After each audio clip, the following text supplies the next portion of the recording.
invitar nuevamente al doctor Alejandro Mansur, que ya fue presentado, para hablar sobre infertilidad implicada, estudios endoscópicos para todas. El doctor Mansur nos hablará al respecto. Entonces, en estos 20 minutos nos vamos a pasear con el tema infertilidad inexplicada, si los estudios endoscópicos realmente debemos aplicárselos a todas. Nadie duda de la utilidad de estas herramientas, la histeroscopía y la laparoscopía, cuando hay hallazgos positivos en estudios de imágenes. Por ejemplo, la presencia de un pólipo endometrial, de un mioma submucoso, como habló muy bien el doctor Loret de Mola, o la obstrucción tubaria uni o bilateral. También cuando tenemos una alta sospecha clínica de patología tuboperitoneal, como endometriosis o antecedentes de pelviperitonitis o un proceso inflamatorio pélvico.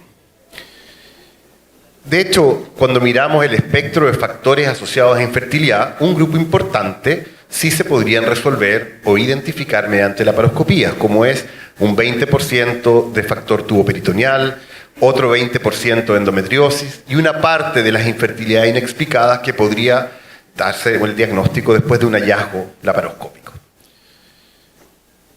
Y la evaluación inicial de una pareja infértil, hoy día, por supuesto que incluye una historia clínica exhaustiva, un examen físico idealmente de ambos, exámenes de laboratorio, al menos un espermiograma, exámenes hormonales en la mujer, una medición de antimileriana, un recuento de folículos antrales, es decir, un ultrasonido, que es aceptable, accesible, costo efectivo. Una histerosalpingografía o algún estudio de imágenes para conocer cavidad y si las trompas están permeables. Pero la laparoscopía de rutina, la histeroscopía de rutina como evaluación inicial de una pareja infértil es bastante cuestionable. ¿Son realmente estas dos herramientas útiles en el estudio de la pareja infértil? ¿Son costo efectivas como exámenes de rutina? Bueno, aquí les traigo ejemplos. Son espectros de costo, dependiendo dónde están. Si se ubican en Estados Unidos, es más al extremo de la derecha. Una histeroscopía les puede llegar a costar hasta $3.500 y una laparoscopía entre $4.000 y $20.000. En nuestros países estamos más cercanos del primer número. Pero una histerosalpingografía en cualquier país cuesta muchísimo menos. En este caso va entre los 147 y 814, que es lo que publica este estudio, y una ecografía transvaginal más barato todavía, entre $60 y $215. Veamos la evidencia que hay publicada. La combinación diagnóstica de una laparoscopía e histeroscopía en la evaluación de la infertilidad femenina, un resultado de 612 pacientes. Este estudio pretendió evaluar el rol diagnóstico combinado de ambos métodos en el estudio de la infertilidad femenina. Fueron 612 pacientes, 300 con infertilidad primaria, 221 con infertilidad secundaria y 91 que ya habían tenido una recanalización tubárica, o sea, son pacientes con daño previo. ¿Y cuál fue el resultado? Lesiones adherenciales y postraumáticas en prácticamente 2/3 de las pacientes y un 76.6% de aquellas que fueron sometidas a histeroscopía. O sea, había un porcentaje elevado de hallazgos positivos susceptibles de tratamiento. La conclusión de este estudio es que la aproximación diagnóstica combinada de laparoscopía más histeroscopía se recomienda en la evaluación rutinaria de infertilidad femenina, pero con riesgo de infecciones pélvicas presentes. Este es un trabajo que ya tiene varios años, fue publicado en el 2004. ¿Cuánto ha cambiado esa visión? Costo-efectividad del screening con histeroscopía para mujeres infértiles. El objetivo de este estudio de hace una década fue evaluar el costo-efectividad de la histeroscopía ambulatoria previo a una fertilización in vitro. ¿Qué metodología utilizaron? Costo-efectividad de 2 estrategias. Histeroscopía después de 2 fallos de fertilización in vitro o histeroscopía de rutina previo a la fertilización in vitro, y ambas comparadas a no realizar histeroscopía. Y la conclusión fue que la aplicación de histeroscopía previo a fertilización in vitro podría ser una estrategia costo efectiva para este grupo. Pero han seguido saliendo publicaciones, por ejemplo, de histeroscopía de oficina, como parte de un programa rutinario de fertilización in vitro. el objetivo fue evaluar la incidencia de patología intrauterina en pacientes que se someterían a fertilización in vitro y comparar los resultados en pacientes con y sin patología para determinar el aporte de la histeroscopía de oficina, es decir, si valió la pena, si mejoraron los resultados en el grupo con hallazgos. La metodología fue un estudio clínico observacional con un N importante, 866 pacientes, referidas a un centro de infertilidad entre los años 2000 y 2007. Incluyeron 555 pacientes que se someterían a primer intento de fertilización in vitro y 311 con 2 o más ciclos de fertilización in vitro fallidos. Y los resultados fueron que casi el 60% tuvieron una histeroscopía normal y los restantes varios hallazgos patológicos.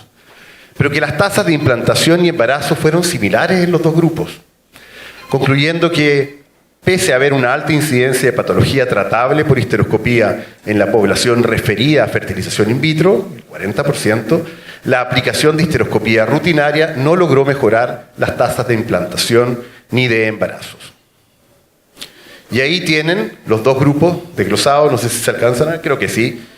El grupo de histeroscopía normal comparado con el que tuvo hallazgos histeroscópicos en términos de tasa de implantación, tasa de embarazo clínico y tasa de embarazo evolutivo fueron muy similares en ambos grupos. Y cuando comparamos el grupo que ya había tenido fallas repetidas de implantación, de nuevo no hubo una diferencia entre aquellas que encontraron hallazgos positivos, la primera columna, versus aquellos que estuvieron normales. La histeroscopía antes de una fertilización in vitro, el famoso trabajo InSight, un estudio multicéntrico, randomizado, controlado. El objetivo fue evaluar si la histeroscopía de rutina, antes del primer ciclo de fertilización in vitro, aumenta la tasa de nacidos vivos, que es lejos lo que le importa más a nuestra paciente. Fue un ensayo randomizado, controlado, multicéntrico en 7 hospitales universitarios y 15 hospitales generales. Las mujeres con ecografía transvaginal normal fueron aleatoriamente asignadas a una histeroscopía previo al primer ciclo de in vitro o un primer ciclo de in vitro de una sin histeroscopía. O sea, la proporción fue 1:1. Y concluye que la histeroscopía de rutina no mejora la tasa de nacidos vivos en mujeres infértiles con una ecografía transvaginal normal y que no se recomienda la histeroscopía de rutina previo a una fertilización in vitro. Aquí pueden ver los números en detalles. La primera columna es el grupo de histeroscopía previo a FIV, el segundo el que va inmediato a el FIV sin histeroscopía. Y lo que quieran ver de parámetros: implantación, tasa de embarazo clínico, tasa de embarazo evolutivo. Pero lo más importante, la tasa de recién nacidos fue idéntica, 21% en ambos grupos. Y el Cochrane Library, es imposible hoy día presentar sin recurrir a esta gran herramienta tan útil. Una publicación del 2019 que tenía como objetivo determinar la efectividad y seguridad de la histeroscopía de rutina en mujeres subfértiles evaluadas por infertilidad y en mujeres subfértiles sometidas a inseminación intrauterina o FIV. Se hizo una búsqueda en toda la base de datos que ustedes conocen y se recopilan 11 ensayos que fueron incluidos con distintos niveles de evidencia. ¿Qué concluye esta revisión Cochrane? Que no existe evidencia de alta calidad que respalde el uso rutinario de la histeroscopía como herramienta de screening en pacientes subfértiles con eco transvaginal normal o histerosalpingografía normal. En pacientes que se someterán a fertilización in vitro, la evidencia de baja calidad que existe sugiere que una histeroscopía de rutina podría aumentar la tasa de embarazo y de nacidos vivos. Podría. ¿Y qué pasa con la laparoscopía? La laparoscopía de rutina diagnóstica en infertilidad se sigue justificando. Este es un estudio piloto de pacientes que tenían una histerosalpingografía y una resonancia nuclear magnética previa. El objetivo fue evaluar el valor de la histerosalpingografía y la resonancia como método alternativo de diagnóstico frente a la laparoscopía con o sin histeroscopía en el estudio de infertilidad. Y encontró un 84% de concordancia entre estos dos métodos, histerosalpingo y resonancia, con la laparoscopía. Y concluye que pacientes que tienen histerosalpingografía y o resonancia normal no requieren pasar por una laparoscopía. Es bastante sensato la conclusión. Penoso para los que somos cirujanos laparoscopistas, porque cada vez operamos menos, pero es la realidad.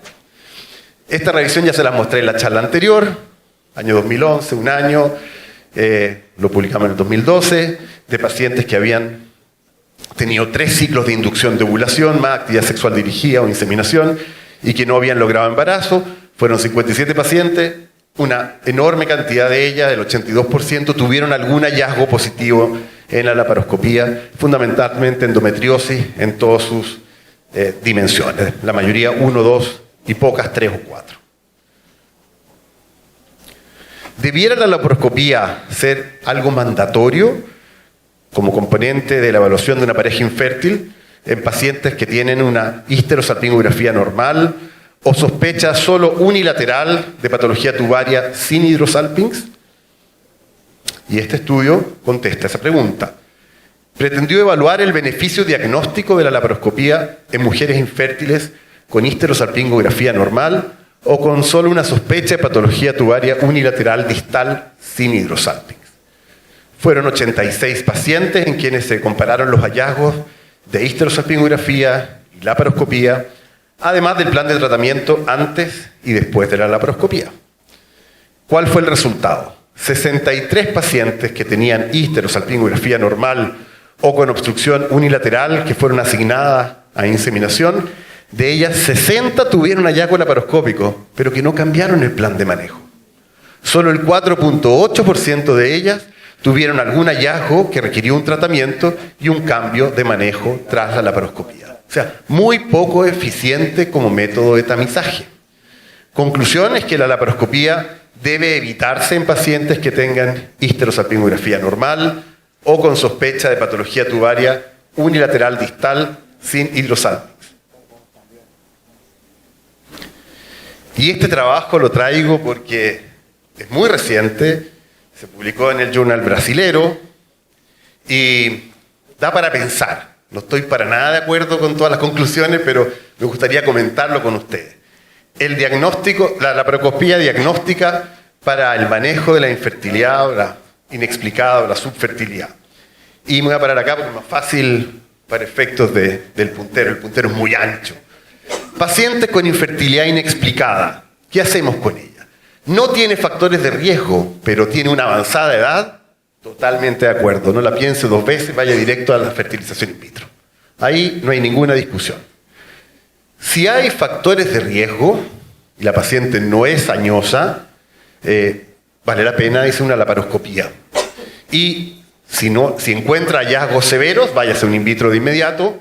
Si encuentra hallazgos leves o moderados, corríjalos y luego venga inducción de ovulación con inseminación intrauterina. Y si no se embaraza, vamos al in vitro. Fíjense que hasta ahí sigo de acuerdo. Si no encuentra hallazgos, actividad sexual dirigida, inducción de ovulación, inseminación intrauterina, pero ya le da 1 año de seguimiento antes de llegar al in vitro. Y donde no estoy para nada de acuerdo es en el grupo sin factores de riesgo, dice no la sometan a la laparoscopía. Hasta ahí bien. Pero espera hasta 3 años. ¿Saben lo que es eso en la vida reproductiva de una mujer? 3 años para recién pensar ahí que pudiera haber algo para ir a una laparoscopía es demasiado tiempo. Esto sí es en el escenario de una ciudad probablemente donde el acceso a la fertilización in vitro es bastante limitada. O sea, tiene ese mérito que uno podría decir, cuando el acceso no es tan fácil, uno podría considerar la utilidad. ¿Ok? Pero espero que el auditorio en su mayoría comparta que esta espera es demasiado larga y tiene un costo muy alto en el reloj biológico de la mujer. Entonces, ¿es la laparoscopía y la histeroscopía un método de screening útil en infertilidad inexplicada? Este es un trabajo bastante reciente que revisa la literatura y que concluye que el aporte de la laparoscopía diagnóstica en infertilidad inexplicada es limitado, a menos que exista riesgo de infección pélvica en esa paciente. El uso rutinario de histeroscopía en infertilidad inexplicada no estaría recomendado. Y las conclusiones, que ustedes las pueden sacar porque ya he venido repitiendo la misma cantinela, no existe evidencia suficiente que respalde el uso rutinario de histeroscopía y laparoscopía diagnóstica en el estudio de la mujer infértil.